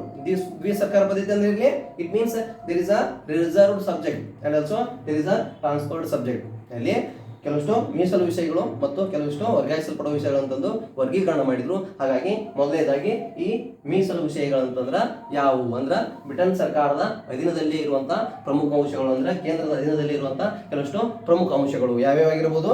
ಒಂದು ಡಿಫೆನ್ಸ್, ರಕ್ಷಣೆ ಆಗಿರ್ಬೋದು. ನೆಕ್ಸ್ಟ್ ಪ್ರಮುಖವಾಗಿ ವಿದೇಶಾಂಗ ನೀತಿ ಆಗಿರ್ಬೋದು, ಇಟ್ ಮೀನ್ಸ್ ಫಾರಿನ್ ಪಾಲಿಸಿ ಆಗಿರ್ಬೋದು. ನೆಕ್ಸ್ಟ್ ಅದು ಅಷ್ಟೇ ಅಲ್ಲದೆ ನೆಕ್ಸ್ಟ್ ಏನಾಗಿರ್ಬೋದು? There is a major activity, ಅಂಚೆ ಇಲಾಖೆ ವ್ಯವಸ್ಥೆ ಆಗಿರ್ಬೋದು. ಇವೆಲ್ಲವುಗಳು ಪ್ರಮುಖವಾದಂಥ ಕೇಂದ್ರ ವಿಷಯದಲ್ಲಿ ಅಂದ್ರೆ ಮೀಸಲು ವಿಷಯಗಳು. ಅಂದ್ರೆ ಇನ್ನೊಂದು ರೈಲ್ವೆ ವ್ಯವಸ್ಥೆ ಆಗಿರ್ಬೋದು, ಇವು ಮೀಸಲು ವಿಷಯಗಳು ಅಂತ ಹೇಳ್ತೀವಿ. ನೆಕ್ಸ್ಟ್ ಟ್ರಾನ್ಸ್ಫರ್ಡ್ ವರ್ಗಾಯಿಸಲ್ಪಡುವ ವಿಷಯಗಳು. ವರ್ಗಾಯಿಸಲ್ಪಡುವಂಥ ವಿಷಯಗಳು ಅಂತಂದ್ರೆ ಯಾವುದಿಲ್ಲ, ಆರೋಗ್ಯ, ಶಿಕ್ಷಣ, ಕೃಷಿ ಅಂದ್ರೆ ಏನಾಗ್ತಿದೆ, there is a public health and there is a agriculture activity and also there is a which is that on much more education. ಇವೆಲ್ಲ ವರ್ಗಾಯಿಸಲ್ಪಡುವಂಥ ವಿಷಯಗಳು. ಬಟ್ ಇಲ್ಲಿ ಮೀಸಲು ವಿಷಯಗಳು ಅಂತಂದ್ರೆ ಡಿಫೆನ್ಸ್, ನೆಕ್ಸ್ಟ್ ಯಾವ್ರಿ ಫಾರಿನ್ ಪಾಲಿಸಿ, ವಿದೇಶಾಂಗ ನೀತಿ ಅಂತ ಕೇಳ್ತಿರ್ಲಿ. ನೆಕ್ಸ್ಟ್ ಫಾರಿನ್ ಪಾಲಿಸಿ ಆಗಿರ್ಬೋದು, ನೆಕ್ಸ್ಟ್ ಅಂಚೆ ಇಲಾಖೆ ಆಗಿರ್ಬೋದು, ನೆಕ್ಸ್ಟ್ ವಿವಿಧ ರೀತಿಯಾದಂತಹ ಪ್ರಮುಖ ರಾಷ್ಟ್ರದ ಹಿತಾಸಕ್ತಿ ಅಲ್ಲದೆ ಬ್ರಿಟನ್ ಸರ್ಕಾರದ ಹಿತಾಸಕ್ತಿಯನ್ನ ಕೈದಿಡುವಂಥ ವಿಷಯಗಳು ಮೀಸಲು ವಿಷಯಗಳು ಅಂತ ಕರೀತಾರೆ. ಹಾಗಾಗಿ ಕೇಂದ್ರದಲ್ಲಿ ದ್ವಿ ಸರ್ಕಾರ ಪದ್ಧತಿಗೆ ಜಾರಿಗೆ ತರಕ ಅವಕಾಶ ಕಲ್ಪಿಸಿತು ಅಂತ ಹೇಳಿದ್ರು. This is also one more factor of Indian government act 1935. Okay, next one. 11 ಪ್ರಾಂತ್ಯಗಳ ಪೈಕಿ 6 ಪ್ರಾಂತ್ಯಗಳಲ್ಲಿ ಏನಂತ, ಭಾರತದ 11 ಪ್ರಾಂತ್ಯಗಳ ಪೈಕಿ 6 ಪ್ರಾಂತ್ಯಗಳಲ್ಲಿ ಏನಂತಂದ್ರೆ ದ್ವಿಸದನ ಶಾಸಕಾಂಗ ಪದ್ಧತಿ, ಬೈ ಕ್ಯಾಮರಲ್ ಲೆಜಿಸ್ಲೇಟಿವ್ ಸ್ಟ್ರಕ್ಚರ್. ಏನ್ರಿ ದ್ವಿಸದನ ಶಾಸಕಾಂಗ ಅಂತಂದ್ರೆ ಬೈ ಕ್ಯಾಮರಲ್ ಲೆಜಿಸ್ಲೇಚರ್ ಅಂತಂದ್ರೆ ಏನ್ರಿ, it means there is a upper house and lower house. ಅಂದ್ರೆ ಲೋಕಸಭೆ, ರಾಜ್ಯಸಭೆ ಅಂತ ಏನದಲ್ಲ, ಆ 11 ಪ್ರಾಂತ್ಯಗಳ ಪೈಕಿ 6 ಪ್ರಾಂತ್ಯಗಳಲ್ಲಿ ಜಾರಿಗೆ ತಂದ್ರು. ಆ 6 ಪ್ರಾಂತ್ಯಗಳು ಯಾವುವು? ಓಕೆ, 6 ಪ್ರಾಂತ್ಯಗಳು ಜಾರಿಗೆ ತಂದ್ರು ಅಂತ ಹೇಳಿದ್ರು ಅವರು. ಈ 6 ಪ್ರಾಂತ್ಯಗಳು ಪ್ರಮುಖವಾಗಿ ಯಾವ್ಯಾವು? ಯಾವ್ಯಾವಾಗಿರ್ಬೋದು ಇಲ್ಲಿ? ಒಂದು ಯುನೈಟೆಡ್ 6 ಪ್ರಾಂತ್ಯಗಳು ಒಂದು united provinces. It means now we call it as the Uttar Pradesh and Uttarakhand ಅಂತ ಏನ್ ಕರಿತೀವಲ್ಲ ಆ ಪ್ರದೇಶಕ್ಕೆ ಯುನೈಟೆಡ್ ಪ್ರೊವಿನ್ಸ್ ಅಂತ ಕರಿತಿದ್ರು. Next Assam, next Bengal, next Bombay, next Madras.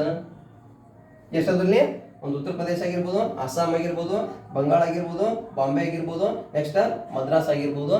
ಈ ಪ್ರಮುಖ ಪ್ರದೇಶಗಳಲ್ಲಿ ಏನಂತಂದ್ರೆ ಅಂತ ಹೇಳಕತ್ತಾರ, ಅಲ್ಲಿ ಏನಂತಂದ್ರೆ ಹೇಳಕತ್ತಲ್ಲಿ ದ್ವಿಸದನ ಶಾಸಕಾಂಗ bicameral legislative structure came into being. ಇವು 6 ಪ್ರಮುಖ ಪ್ರದೇಶಗಳು ಅಂತ ಹೇಳ್ಬೋದು. ನೆಕ್ಸ್ಟ್ ಅದಕ್ಕೆ ಏನಾಗುತ್ತೆ 6 ಇಲ್ಲಿ ನೋಡ್ರಿ, 1 2 3 4 5 ಅಂದ್ರೆ ಇನ್ನೊಂದು ಯಾವ್ದ್ರ ಅಂದ್ರೆ ಇನ್ನೊಂದು ಯಾವ್ದು ಇಲ್ಲಿ 5 ಅಷ್ಟ ಅದು ನೋಡ್ರಿ. ಒಂದು united provinces, it means there is a now we call it as the ಯಾವ್ದ್ರಿ UP ಉತ್ತರ ಪ್ರದೇಶ್ ಮತ್ತು ಉತ್ತರಾಖಂಡ್ ಅಂತ ಏನ್ ಕರಿತೀವಲ್ಲ ಅದು. ನೆಕ್ಸ್ಟ್ ಅಸ್ಸಾಂ ಅಂತ ಹೇಳ್ತಾರೆ, ನೆಕ್ಸ್ಟ್ ಬೆಂಗಾಲ್ ಅಂತ ಹೇಳ್ತಾರೆ, next Bombay, Madras, next another one which is upon there is a Bihar. ಇಲ್ಲಿ ಅಂತಂದ್ರೆ there is a bicameral legislative structure in provinces. 11 ಪ್ರಾಂತ್ಯಗಳಲ್ಲಿ 6 ಪ್ರಾಂತ್ಯಗಳಲ್ಲಿ ಪ್ರಮುಖವಾಗಿ ಈ ಏನಂತಂದ್ರೆ ದ್ವಿಸದನ ಶಾಸಕಾಂಗ ಪದ್ಧತಿ ಜಾರಿಗೆ ತಂದರು ಅಂತ ಹೇಳಕತ್ತಾರೆ. Okay, next one. ದೇಶದ ಹಣಕಾಸು ವ್ಯವಹಾರಗಳನ್ನು ನಿರ್ವಹಿಸಲು ಅಥವಾ ನಿಯಂತ್ರಣಗೊಳಿಸಲು ಏನಂತಂದ್ರೆ ಭಾರತದಲ್ಲಿ ಭಾರತೀಯ ರಿಸರ್ವ್ ಬ್ಯಾಂಕ್ ಅನ್ನು ಸ್ಥಾಪನೆ ಮಾಡಿದರು. ಅದಕ್ಕೆ ಏನಾಗದಲ್ಲಿ ದೇಶದ ಹಣಕಾಸು ವ್ಯವಹಾರಗಳನ್ನು ನಿರ್ವಹಿಸಲು ಅಥವಾ ನಿಯಂತ್ರಿಸಲು ಭಾರತದಲ್ಲಿ there is a establishment of reserve bank of India. It means it has to be established in the year of 1935 April 1 1935 April 1 ರಂದು ಈ ಜಾರಿಗೆ ಬಂತು. ಅದು ಪ್ರಮುಖವಾಗಿ ತನ್ನ ಕೇಂದ್ರ ಕಚೇರಿಯನ್ನ ಎಲ್ಲಿ ಹೊಂದಿತ್ತು? ಅದು ಕಲ್ಕತ್ತಾದಲ್ಲಿ ಕೇಂದ್ರ ಕಚೇರಿ ಇತ್ತು. ಯಾವ್ದ್ರಿ? ರಿಸರ್ವ್ ಬ್ಯಾಂಕ್ನ ಕೇಂದ್ರ ಕಚೇರಿ. ಓಕೆ, ಭಾರತೀಯ ರಿಸರ್ವ್ ಬ್ಯಾಂಕ್ನ ಸ್ಥಾಪನೆಗೆ ಪ್ರಮುಖವಾಗಿ ಒಪ್ಪಿಗೆ ಕೊಟ್ಟಂತ ಅಂದ್ರೆ ಕಮಿಟಿ ಯಾವುದು? ಇಟ್ ಮೀನ್ಸ್ 1935 ಬಂದಂತ ಯಾವ ಕಾಯ್ದೆ ಪ್ರಮುಖವಾಗಿ ಒಪ್ಪಿಗೆ ಸೂಚಿಸಿತು? It means Hilton Young committee ಅಂತ ಬರ್ತೈತಿ. ಆ ಕಮಿಟಿ ಭಾರತದಲ್ಲಿ ಹಣಕಾಸಿನ ವ್ಯವಹಾರ ನೋಡೋಕ್ಕಾಗಿರ್ಬೋದು, ಹಣಕಾಸಿನ ವ್ಯವಹಾರ ನಿಯಂತ್ರಣಗೊಳಿಸೋಕ್ಕಾಗಿರ್ಬೋದು ಒಂದು ಪ್ರಮುಖ ಕೇಂದ್ರ ಬೇಕು ಅಂತ ಸೂಚಿಸಿತು ಆ ಸಮಿತಿ. ಹಾಗಾಗಿ ಆ ಸಮಿತಿಯ ಅನ್ವಯ ಹಿಲ್ಟನ್ ಯಂಗ್ ಸಮಿತಿಯ ಆದೇಶದ ಅನ್ವಯ ಭಾರತದಲ್ಲಿ RBI ಬ್ಯಾಂಕ್ ಅನ್ನ 1930 ಸ್ಥಾಪನೆ ಮಾಡಿದ್ರು ಅಂತ ಹೇಳ್ಬೋದು. ಅದು ಯಾವುದರ ಮುಖಾಂತರದಲ್ಲಿ ಭಾರತ ಸರ್ಕಾರ ಕಾಯ್ದೆ 1935 ಕಾಯ್ದೆಗೆ ಅನುಗುಣವಾಗಿ. Okay, next one. ದಲಿತರು, ಮಹಿಳೆಯರು ಮತ್ತು ಕಾರ್ಮಿಕರಿಗೆ ಕೋಮುವಾದ ಪ್ರಾತಿನಿಧ್ಯತೆಗೆ ಒದಗಿಸಿತು. ಏನಾಗುತ್ತೆ ನೋಡಿ ನೆಕ್ಸ್ಟ್ ಇಲ್ಲಿ ದಲಿತರಾಗಿರ್ಬೋದು ಅಥವಾ ಮಹಿಳೆಯರಾಗಿರ್ಬೋದು ಅಥವಾ ಕಾರ್ಮಿಕರಾಗಿರ್ಬೋದು ಅವ್ರಿಗೇನು ಕೊಟ್ಟಿರಲಿ ಪ್ರತ್ಯೇಕ ಮತದಾನ ವರ್ಗವನ್ನು ನೀಡುವ ಮೂಲಕ ಪ್ರಮುಖವಾಗಿ ಕೋಮುವಾದ ಪ್ರಾತಿನಿಧ್ಯತೆಗೆ ಆದ್ಯತೆ ಒದಗಿಸಿದ್ರು ಅಂತ ಹೇಳಕತ್ತಾರೆ. ಏನ್ರಿ ಪ್ರತ್ಯೇಕ ಮತದಾನ ಅಂತಂದ್ರ ಫಸ್ಟ್ ಏನ್ ಆಲ್ರೆಡಿ ಬಂದು ಹೋಯ್ತಿದ್ದು ಪಾಯಿಂಟ್ ರೀ. ದಲಿತರಾಗಿರ್ಬೋದು, ಮಹಿಳೆಯರಾಗಿರ್ಬೋದು, ನೆಕ್ಸ್ಟ್ ಕಾರ್ಮಿಕರು ಅವ್ರಿಗೂ ಕೂಡ ಏನ್ರಿ ಕೋಮುವಾದ ಪ್ರಾತಿನಿಧ್ಯತೆ. ಇದರ ಮೊದಲ ಮುಸ್ಲಿಂ ಕಮಿಟಿ ಆಗಿರ್ಬೋದು, ಕ್ರಿಶ್ಚಿಯನ್ ಆಗಿರ್ಬೋದು, ನೆಕ್ಸ್ಟ್ ಅಲ್ಲಿ ಪ್ರಮುಖವಾದಂತ ಕೆಲವಷ್ಟು ಕಮ್ಯುನಿಟಿಗಳು ಕೊಟ್ಟಿದ್ರು. ಹಾಗಾಗಿ ಅವ್ರಿಗೆ ಅಷ್ಟೇ ಅಲ್ಲದೆ ನೆಕ್ಸ್ಟ್ ಯಾರಿಗೆ ಕೊಡ್ಬೇಕಂತ ಹೇಳಿದ್ರಲ್ಲಿ ದಲಿತರು and also those who are the womans, ಮಹಿಳೆಯರು, next those who are the labours, ಕಾರ್ಮಿಕರು, ಅವರಿಗೂ ಕೂಡ ಈ ಕೋಮುವಾರು ಪ್ರಾತಿನಿಧ್ಯತೆಗೆ ಅವಕಾಶ ಕೊಟ್ಟಿತು. ಕೋಮುವಾರು ಪ್ರಾತಿನಿಧ್ಯ ಅಂತಂದ್ರೆ ಏನು? ಫಸ್ಟ್ ಟೈಮ್ ಕೋಮುವಾರು ಪ್ರಾತಿನಿಧ್ಯತೆ ಆಧಾರ ಅಂತಂದ್ರೆ ಪ್ರತ್ಯೇಕ ಮತದಾನ ವರ್ಗ ನೀಡುವುದು. ಪ್ರತ್ಯೇಕ ಮತದಾನ ವರ್ಗ ಅಂತಂದ್ರೆ ಆ ಸಮುದಾಯದಲ್ಲಿ ಈಗ ಒಂದು ಕಾರ್ಮಿಕ ವರ್ಗ ಐತಿ, ಆ ಕಾರ್ಮಿಕ ವರ್ಗದಲ್ಲಿ ಆ ಕಾರ್ಮಿಕ ವ್ಯಕ್ತಿಯೇ ಅಲ್ಲಿ ಪ್ರತಿನಿಧಿಯಾಗಿ ನಿಂತು ಆ ಕಾರ್ಮಿಕರಿಂದ ಆ ಕಾರ್ಮಿಕ ವ್ಯಕ್ತಿ ಆಯ್ಕೆಯಾಗಿ ಬರುವುದು. ಓಕೆ, ಅಲ್ಲಿ ಕಾರ್ಮಿಕ ವರ್ಗ ಐತಿ, ಅಲ್ಲಿ ಯಾವುದೇ ರೀತಿಯಾದಂಥ ಅನ್ಯ ವ್ಯಕ್ತಿ ಹೋಗಿ ಅಲ್ಲಿ ಎಲೆಕ್ಷನ್ಗೆ ನಿಂದ್ರಂಗಿಲ್ಲ ಅಂತ ಹೇಳಕತ್ತಾರ. ಅದಕ್ಕೆ ಅವ್ರು ಹೇಳಕತ್ತಾನೆ ಕೋಮುವಾರು ಪ್ರಾತಿನಿಧ್ಯತೆ. There is a communal representation. ಅದಕ್ಕೆ ಕಮ್ಯುನಲ್ ರಿಪ್ರೆಸೆಂಟೇಷನ್ ಅಂತ ಹೇಳಕತ್ತಾರ. Based on community the representatives are elected on that places. ಅದರಲ್ಲಿ ಈ ಮಹಿಳೆಯರಪ್ಪ ಅಲ್ಲಿ ಆ ಮಹಿಳೆಯರಿಗೆ ಪ್ರಾತಿನಿಧ್ಯ ಕೊಟ್ಟು ಆ ಮಹಿಳೆಯರಲ್ಲಿ ಒಬ್ಬರು ನಿಂತು ಆ ಮಹಿಳೆಯರೇ ಏನ್ಲಿ ಮತದಾನ ಮಾಡುವ ಮುಖಾಂತರ ಆಯ್ಕೆ ಮಾಡುವಂಥ ಪ್ರಕ್ರಿಯೆಗೆ ಏನಂತ ಹೇಳ್ತಾರ? ಕೋಮುವಾರು ಪ್ರಾತಿನಿಧ್ಯತೆ. ಇದು ಮೊದಲ ಮುಸ್ಲಿಮರಿಗಿತ್ತು, ಸಿಖ್ಖರಿಗಿತ್ತು, ಕ್ರಿಶ್ಚಿಯನರಿಗಿತ್ತು. ಮೊದಲ ಕಾಯ್ದೆ 1927 ಏನಾರ ಹೇಳೈತಿ. ಆದ್ರೆ ಇಲ್ಲಿ ಇವ್ರಿಗೆ ಕೊಟ್ಟಿದ್ದಿಲ್ಲ. ಯಾರಿಗೆ ದಲಿತರಿಗಿದ್ದಿಲ್ಲ, ಮಹಿಳೆಯರಿಗಿದ್ದಿಲ್ಲ, ನೆಕ್ಸ್ಟ್ ಕಾರ್ಮಿಕರಿಗಿದ್ದಿಲ್ಲ, ಅವರಿಗೂ ಕೂಡ ಪ್ರಾಧಾನ್ಯತೆ ಕೊಟ್ಟರು ಅಂತ ಹೇಳ್ಬೋದು. Okay, next one. 1958 ಬ್ರಿಟನ್ನಿನಲ್ಲಿ ರಚಿಸಿದ್ದ ಭಾರತೀಯ ಮಂಡಳಿಯನ್ನು ರದ್ದುಪಡಿಸಲಾಯಿತು. ಏನ್ ಮಾಡಿದ್ರೆ ನೆಕ್ಸ್ಟ್ ಅಲ್ಲಿ 1958 ಅಂದ್ರೆ when there is a Britain crown rule came into being, when there is a direct rule came from Britain crown. ಭಾರತಕ್ಕೆ ಬ್ರಿಟನ್ ರಾಣಿಯ ನೇರ ಆಳ್ವಿಕೆ ಬಂದಾಗ ಭಾರತ ಸರ್ಕಾರ ಕಾಯ್ದೆ 1958 ಏನು ಜಾರಿ ತಂದಿದ್ರು? ಇಲ್ಲಿ ಭಾರತೀಯ ಮಂಡಳಿಯನ್ನ ಇಂಗ್ಲೆಂಡ್ನಲ್ಲಿ ಸ್ಥಾಪನೆ ಮಾಡಿ ಭಾರತದ ಆಡಳಿತ ವ್ಯವಸ್ಥೆಯನ್ನ ನಿಯಂತ್ರಣಗೊಳಿಸಬೇಕಂತಂದು ಅದನ್ನ ಸ್ಥಾಪನೆ ಮಾಡಿದ್ರು 1958 ಭಾರತ ಸರ್ಕಾರ ಕಾಯ್ದೆ ಮುಖಾಂತರ. ಆದ್ರೆ 1858 ಭಾರತ ಸರ್ಕಾರ ಕಾಯ್ದೆ ಮುಖಾಂತರ. 1958 ಅಲ್ಲದ 1858 ಭಾರತ ಸರ್ಕಾರ ಕಾಯ್ದೆ ಮುಖಾಂತರ ಅದನ್ನ ಜಾರಿಗೆ ತಂದಿದ್ರು. ನೆಕ್ಸ್ಟ್ 1935 ಭಾರತ ಸರ್ಕಾರ ಕಾಯ್ದೆ ಮುಖಾಂತರ ಅದನ್ನ ರದ್ದು ಮಾಡಿದ್ರು ಅಂತ ಹೇಳಕತ್ತಾರೆ. It has earlier came into force in the year of 1858 by Indian government act when there is a direct rule came into being. ರಾಣಿಯ ನೇರ ಆಳ್ವಿಕೆ ಯಾವಾಗ ಬರ್ತೈತಿ ಅವಾಗ ಮೊದಲ ಬಂದಂತ ಕಾಯ್ದೆ ಭಾರತ ಸರ್ಕಾರ ಕಾಯ್ದೆ 1858. ಅಲ್ಲೇ ಏನಿರಲಿ ಭಾರತೀಯ ಮಂಡಳಿಯನ್ನ ಇಂಗ್ಲೆಂಡ್ನಲ್ಲಿ ಸ್ಥಾಪನೆ ಮಾಡಿ ಇಲ್ಲಿ ಭಾರತ ಆಡಳಿತವನ್ನ ನಿರ್ವಹಣೆ ಮಾಡಕ ಸೂಚಿಸಿದ್ರು. ಹಾಗಾಗಿ ಅದನ್ನ 1935 ಭಾರತ ಸರ್ಕಾರ ಕಾಯ್ದೆ ಮುಖಾಂತರ ರದ್ದುಪಡಿಸಿದ್ರು ಅಂತ ಹೇಳಕತ್ತಾರೆ. Okay, these are the major information given by the Indian government act 1935. Okay, write it fast or otherwise take it as a screenshot. Next ಬರ್ಕೋರಿ ಬರೋಣ ಅಥವಾ ಸ್ಕ್ರೀನ್ ತಗೋರಿ. ನೆಕ್ಸ್ಟ್ ಬರ್ಸ್ತೀನಿ, ಇನ್ನು ಪಾಯಿಂಟ್ ಅದಾವ್ರಿ ನೋಡ್ರಿ. ಈ ಕಾಯ್ದೆಯಲ್ಲಿ ಇನ್ನೂ 2-3 ವಿಷಯಗಳು ಮತ್ತೆ ಏನು ಆ್ಯಡ್ ಮಾಡ್ಯಾರ.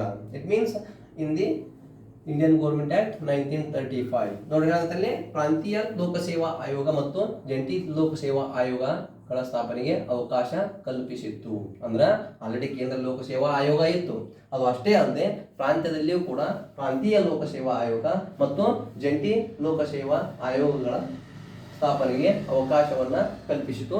ಯಾವುದಂತ ಹೇಳ್ತಾರೆ? ಭಾರತ ಸರ್ಕಾರ ಕಾಯ್ದೆ 1935. It means earlier there is a central government, there is a Lok Seva Ayoga. It means there is a commission has to be established in central government. ಆದ್ರೆ ಪ್ರಾಂತ್ಯದಲ್ಲಿ ಇದ್ದಿಲ್ಲ. ನೆಕ್ಸ್ಟ್ ಜಂಟಿ ಲೋಕ ಸೇವಾ ಆಯೋಗ ಇದ್ದಿಲ್ಲ, ಅವುಗಳ ಸ್ಥಾಪನೆಗೂ ಕೂಡ ಪ್ರಾಧಾನ್ಯತೆ ನೀಡಿತು ಅಂತ ಹೇಳಕತ್ತಾರೆ ಭಾರತ ಸರ್ಕಾರ ಕಾಯ್ದೆ 1935. ಓಕೆ, ನೆಕ್ಸ್ಟ್ ಭಾರತದಲ್ಲಿ ಪ್ರಥಮ ಬಾರಿಗೆ ಕೇಂದ್ರ ನ್ಯಾಯಾಲಯವನ್ನು ದೆಹಲಿಯಲ್ಲಿ ಸ್ಥಾಪಿಸಲಾಯಿತು. It means for the first time in India the establishment of Supreme Court. It means there is a higher court in India in Delhi. ಅಂದ್ರೆ ಭಾರತದಲ್ಲಿ ಪ್ರಥಮ ಬಾರಿಗೆ ಕೇಂದ್ರ ನ್ಯಾಯಾಲಯ which is that one, there is a Supreme Court. ಕೇಂದ್ರ ನ್ಯಾಯಾಲಯವನ್ನು ಸ್ಥಾಪಿಸಲಾಯಿತು. ಅದರಲ್ಲಿ ಯಾರಿದ್ರು? ಒಬ್ಬ ಮುಖ್ಯ ನ್ಯಾಯಾಧೀಶರಿದ್ರು, ನೆಕ್ಸ್ಟ್ ಇತರ 2 ನ್ಯಾಯಾಧೀಶರು. It means it has to be a majorly 3-member board, 3-member committee. 3 ಜನ ನ್ಯಾಯಾಧೀಶರನ್ನು ಒಳಗೊಂಡಂತ ಗುಂಪು ಯಾವುದಾಗಿತ್ತು? ಈ ನ್ಯಾಯಾಲಯದಲ್ಲಿ ಇತ್ತು. ಹಾಗಾಗಿ ಅದರಲ್ಲಿ ಒಬ್ಬರು ಯಾರಿದ್ರಂತ ಮುಖ್ಯ ನ್ಯಾಯಾಧೀಶ, ಇನ್ನ ಇತರ 2 ಯಾರಿದ್ರು? ಯಾರಿದ್ರಲ್ಲಿ ಇತರ ನ್ಯಾಯಾಧೀಶರು. ಮುಖ್ಯ ನ್ಯಾಯಾಧೀಶರು ಒಬ್ಬರು ಮತ್ತು ಇತರ ನ್ಯಾಯಾಧೀಶರು ಇದ್ರು. ಈ ಇತರ ನ್ಯಾಯಾಧೀಶರು it has to be subordinate to the chief justice of India, ಮುಖ್ಯ ನ್ಯಾಯಾಧೀಶ ಯಾರದಲ್ಲ ಅವರಿಗೆ ಸಹಾಯಕರಾಗಿ ಇದ್ರು. ಈ ಪ್ರಮುಖ ಪರಿಕಲ್ಪನೆಯನ್ನ ಭಾರತ ಸರ್ಕಾರ ಕಾಯ್ದೆ 1935 ನೀಡಿತು ಅಂತ ಹೇಳ್ಬೋದು. ಓಕೆ, ಈ ಎಲ್ಲ ಅಂಶಗಳನ್ನು ಗಮನಿಸಿದಾಗ ಕೆಲವಿಷ್ಟು ಬದಲಾವಣೆಗಳು, ಕೆಲವಿಷ್ಟು ಪ್ರಮುಖ ವ್ಯಕ್ತಿಗಳು ತಮ್ಮ ಸ್ವಹಿತಾಸಕ್ತಿ ಮೇರೆಗೆ ಕೆಲವು ತಮ್ಮ ಅನಿಸಿಕೆಗಳನ್ನ ವ್ಯಕ್ತಪಡಿಸಿದ್ರು ಈ ಭಾರತ ಸರ್ಕಾರ ಕಾಯ್ದೆ 1935ಕ್ಕೆ. ಅದಕ್ಕಾಗಿ ಪ್ರಮುಖವಾಗಿರಲಿ ಜವಾಹರ್ಲಾಲ್ ನೆಹರು ಏನಂದ್ರು ಈ ಕಾಯ್ದೆಗೆ, ನೆಕ್ಸ್ಟ್ ಮಹಾತ್ಮ ಗಾಂಧೀಜಿ ಅವರು ಏನಂತ ಕರೆದ್ರು ಈ ಕಾಯ್ದೆಗೆ, ನೆಕ್ಸ್ಟ್ ಬಿ ಆರ್ ಅಂಬೇಡ್ಕರ್ ಅವರು ಏನಂತ ಕರೆದ್ರು ಈ ಕಾಯ್ದೆಗೆ, ಜವಾಹರ್ಲಾಲ್ ನೆಹರು ಅವರು ಈ ಕಾಯ್ದೆಗೆ ಏನಂತ ಕರೆದ್ರು, ಗುಲಾಮಗಿರಿಯ ನೂತನ ಸಣ್ಣದು ಅಂತ ಕರೀತಾರೆ. ಏನ್ರಿ ಕರೆದ್ರು ಅಲ್ಲಿ,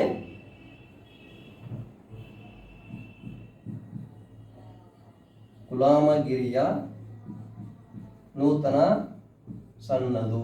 ಈ ಕಾಯ್ದೆ ಮತ್ತಷ್ಟು ನಮ್ಮ ಭಾರತೀಯರನ್ನ ಬ್ರಿಟಿಷರ ಗುಲಾಮರನ್ನಾಗುವಂತ ಹಲವು ಲಕ್ಷಣಗಳನ್ನ ಒಳಗೊಂಡೈತಿ ಅಂತಂದು ಯಾರು ಹೇಳಿದ್ರು ಇದನ್ನ, ಜವಾಹರ್ಲಾಲ್ ನೆಹರು ಅವರು ಈ ಭಾರತ ಸರ್ಕಾರ ಕಾಯ್ದೆ 1935 ಅವಲೋಕಿಸಿದಾಗ ಈ ಪದ ಬಳಕೆ ಗುಲಾಮಗಿರಿಯ ನೂತನ ಸಣ್ಣದು ಅಂತ ಹೇಳಿದ್ರು. ನೆಕ್ಸ್ಟ್ ಅಂದ್ರ ಮಹಾತ್ಮ ಗಾಂಧೀಜಿ ಅವರು ಈ ಕಾಯ್ದೆ ಕುರಿತು ಏನು ಅಂತ ಹೇಳಿದ್ರು, ಈ ಕಾಯ್ದೆ ಕುರಿತು ಅವ್ರು ಹೇಳಿದರು, ಈ ಕಾಯ್ದೆ ಏನ್ಲಿ ಸ್ವತಂತ್ರಕ್ಕಾಗಿ ಅಲ್ಲ, ಈ ಕಾಯ್ದೆ ಇರುವುದು ಭಾರತೀಯರ ಸ್ವತಂತ್ರಕ್ಕಾಗಿ ಅಲ್ಲ, ಅಂದ್ರ ಗುಲಾಮಗಿರಿಗೆ ಅಂತ ಹೇಳಕತ್ತಾರೆ. ಈ ಕಾಯ್ದೆ ಸ್ವತಂತ್ರಕ್ಕಾಗಿ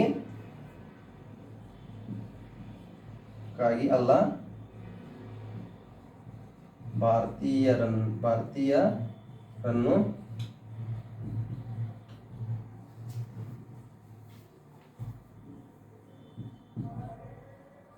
ಗುಲಾಮರನ್ನಾಗಿಸುವ ಕಾಯ್ದೆ ಅಂತ ಹೇಳ್ತಾರೆ. ಯಾರು ಕರೀತಾರೆ ಇದನ್ನ, ಮಹಾತ್ಮ ಗಾಂಧೀಜಿಯವರು. ಈ ಕಾಯ್ದೆ ಸ್ವತಂತ್ರಕ್ಕಾಗಿ ಅಲ್ಲ, ಭಾರತೀಯರನ್ನು ಗುಲಾಮರನ್ನಾಗಿ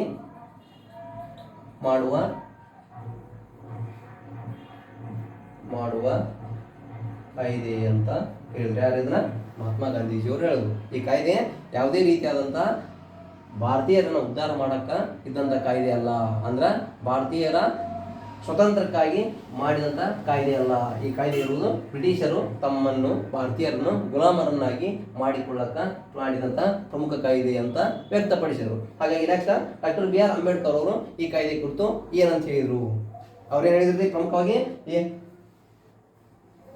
1935 ಭಾರತ ಸರ್ಕಾರದ ಕಾಯ್ದೆಯನ್ನು ಕುರಿತು ಡಾಕ್ಟರ್ ಬಿ ಆರ್ ಅಂಬೇಡ್ಕರ್ ಅವರು ಹೇಳ್ತಾರ. ಪ್ರಮುಖವಾಗಿ ಅವ್ರೇನು ಹೇಳ್ತಿರಲ್ಲ, ಈ ಕಾಯ್ದೆ ಹಿಂದಿನಗಳಿಗಿಂತ ಉತ್ತಮವಾಗಿದೆ. ಓಕೆ, ಯಾವುದೇ ಈ ಭಾರತ ಸರ್ಕಾರ ಕಾಯ್ದೆ ಹಿಂದಿನ ಕಾಯ್ದೆಗಳಿಗಿಂತ ಉತ್ತಮವಾಗಿದೆ.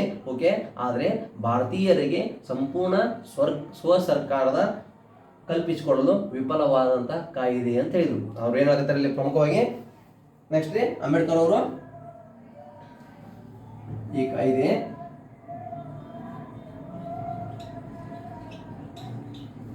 ಹಿಂದಿನ ಕಾಯ್ದೆಗಳಿಗಿಂತ ಉತ್ತಮವಾಗಿದೆ. ಓಕೆ, ಹಿಂದಿನ ಕಾಯ್ದೆಗಳು ಹೋಲಿಕೆ ಮಾಡಿದ್ರೆ ಅಂದ್ರ ಇಟ್ ಈಸ್ ಬೆಟರ್. ಓಕೆ, ಉತ್ತಮವಾಗೈತಿ. ಆದ್ರೆ ಭಾರತೀಯರಿಗೆ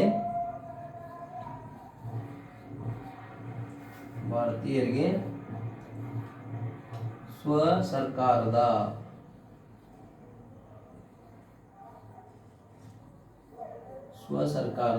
ಪರಿಕಲ್ಪನೆ, ಸ್ವ ಸರ್ಕಾರದ ಪರಿಕಲ್ಪನೆಗೆ ವಿಫಲವಾದಂತ ಕಾಯ್ದೆ ಅಂತಂದು ಯಾರು ಹೇಳಿದ್ರಲ್ಲ, ಡಾಕ್ಟರ್ ಬಿ ಆರ್ ಅಂಬೇಡ್ಕರ್. ಅಂದ್ರೆ ಈ ಕಾಯ್ದೆ ಏನೈತಿ, ಹಿಂದಿನ ಕಾಯ್ದೆಗಳಿಗೆ ಹೋಲಿಕೆ ಮಾಡಿದ್ರೆ ಉತ್ತಮವಾಗೈತಿ. ಆದ್ರೆ ಭಾರತೀಯರ ಸ್ವ ಸರ್ಕಾರದ ಪರಿಕಲ್ಪನೆ ಏನು ಇಟ್ಕೊಂಡಿವಲ್ಲ ನಾವು, ಅದಕ್ಕೆ ಸಂಪೂರ್ಣವಾಗಿ ವಿರೋಧವಾದಂತ ಮತ್ತು ನಮ್ಮನ್ನು ವಿಫಲರನ್ನಾಗಿ ಮಾಡುವಂತ ಕಾಯ್ದೆ ಅಂತಂದು ನಮ್ಮ ಭಾರತದ ಸಂವಿಧಾನ ಶಿಲ್ಪಿ ಡಾಕ್ಟರ್ ಬಿ ಆರ್ ಅಂಬೇಡ್ಕರ್ ಅವರು ವ್ಯಕ್ತಪಡಿಸಿದರು. ಓಕೆ, ಅದೇನೇ ಇರಲಿ, ನಮ್ಮ ಭಾರತದ ಸಂವಿಧಾನದಲ್ಲಿ ಪ್ರಮುಖವಾಗಿ ಕಾಯ್ದೆಗಳು ಏನದವು, ಬ್ರಿಟನ್ ಸರ್ಕಾರ ಜಾರಿಗೆ ತಂದ ಕಾಯ್ದೆ ಅಂದ್ರೆ ಇಲ್ಲಿ ರೌಂಡ್ ಟೇಬಲ್ ಕಾನ್ಫರೆನ್ಸ್ ಮುಖಾಂತರ ಆಗಿರ್ಬೋದು ಅಥವಾ ಭಾರತ ಸರ್ಕಾರ ಕಾಯ್ದೆ 1935 ಮುಖಾಂತರ ಆಗಿರ್ಬೋದು, ಈ ಎಲ್ಲ ಕಾಯ್ದೆಗಳ ಪ್ರಮುಖವಾದಂಥ ಮಾಹಿತಿಯನ್ನ ನಿಮ್ಮೊಂದಿಗೆ ಹಂಚಿಕೊಂಡಿವಿ. ಹಾಗಾಗಿ ನಮ್ಮ ಈ ತರಗತಿಗಳು ಮಾಹಿತಿ ಪೂರ್ವಕ ಆಗಿತ್ತಂತಂದ್ರೆ ಈ ನಮ್ಮ ಕ್ಲಾಸನ್ನು ಲೈಕ್ ಮಾಡ್ರಿ, ಶೇರ್ ಮಾಡಿ ನೆಕ್ಸ್ಟ್ ಸಬ್ಸ್ಕ್ರೈಬ್ ಆಗಿರಿ. ನೆಕ್ಸ್ಟ್ ಇನ್ನು ನಮ್ಮ ಪ್ರೇರೇಪಿಸಿರಿ ಅಂತ ಹೇಳ್ತಾ ಇವತ್ತಿಗೆ ಇಷ್ಟು ಕ್ಲಾಸ್ ಸಾಕು. ನೆಕ್ಸ್ಟ್ ಮುಂದಿನ ಕ್ಲಾಸ್ನಲ್ಲಿ ಉಳಿದ ಭಾಗಗಳನ್ನ ಚರ್ಚಿಸೋಣ.